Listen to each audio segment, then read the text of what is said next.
বন্ধুরা ভালো আছেন? আবার আর একটি নতুন ভিডিও সুস্বাগতম। আজ নিয়ে এসেছি ঘরে থাকা সব মশামাছি পালাবে কয়েক মিনিটে। কি উপায়ে করো? উপায়গুলি জানুন। কি উপায়ে মশামাছি কয়েক মিনিটের মধ্যে পালাবে? তাই এই ভিডিওটি সেই জন্য। চলুন ভিডিও যাওয়া যাক। সাধারণত ঘরবাড়ি থাকলে যেখানে সেখানে মাছি মশার উপদ্রব থাকবে। এখনো পর্যন্ত বাজারে নানা ধরনের রাসায়নিক দ্রব্য এসে থাকলেও এই দুই পতঙ্গকে বাগিয়ে আনার মতো কোনো রাস্তা পাওয়া যায়নি।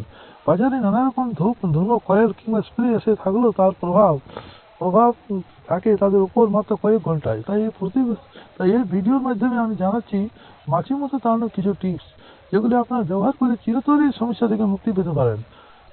বিভিন্ন নোংরা জায়গায় মাছি মশার উপদ্রব হয়ে থাকে, সেই কারণে খোলা খাবার দাবার কখনো রাখা উচিত নয়। কারণ সেই খাবারের উপর যদি মাছি অথবা মশা এসে পড়ে তাহলে কিন্তু নানা রোগের সমস্যা হতে পারে। মানব শরীরের কারণে এই সমস্ত মশামাছির গায়ে লেগে থাকে নানা রকমের রোগের জীবাণু।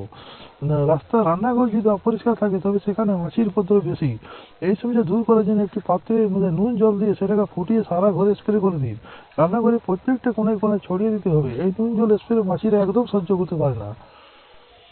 এছাড়া এক গ্লাস দুধের মধ্যে কয়েক ফোঁটা গোল লঙ্কা এবং চিনি দিয়ে কিছুক্ষণ ফুটিয়ে রান্না করে এক কোনায় রেখে দিন। দুধের এই মিশ্রণ যদি রান্নাঘরে থাকে তবে সেখানে মাছি আর আসবে না। এছাড়া মাছি তাড়ানোর জন্য ব্যবহার করা যেতে পারে কাগজের চোঙা। একটি পাত্র কিংবা ফুলদানির মধ্যে তরল পদার্থ দিয়ে কাগজের চোঙা বানিয়ে পাত্রের মুখে রেখে দিন। তাতে ওই তরল পদার্থের প্রতি মাছি যেই আকৃষ্ট হবে সেখানে তেমনি ওই কাগজের মুখা দিয়ে পাত্রের মধ্যে প্রবেশ করবে এবং আর উঠে আসতে পারবে না। আপনি যদি চান যে মাছি মেরে ফেলতে তাহলে সেই তরল পদার্থের মধ্যে সাবান জল দিয়ে এবং গরম জল রেখে দিলে তা হতে পারে। এছাড়া মাছি মারতে ভিনিগার অনেক বেশি কাজ দেয়। মাছি ভিনিগারের গন্ধে আকৃষ্ট হয়। এই একটি পাত্রের মধ্যে ভিনিগার নিয়ে পাত্রটি একটু প্লাস্টিকের সাহায্যে মুছে দিন এবং মুড়ে দিন এবং ওই খালির গায়ে ছোট ছোট ছিদ্র করে দিতে হবে। ওই ছিদ্র দিয়ে মাছি প্রবেশ করলে যে ভিতরে আর বেরিয়ে আসতে পারবে না। তাহলে দেখলেন বন্ধুরা ভিডিওটি কত সুন্দর। এরকম ভিডিও পাওয়ার জন্য আমার চ্যানেলটি সাবস্ক্রাইব করতে ভুলবেন না। সাবস্ক্রাইব করতে কোনো টাকা কড়ি লাগে না।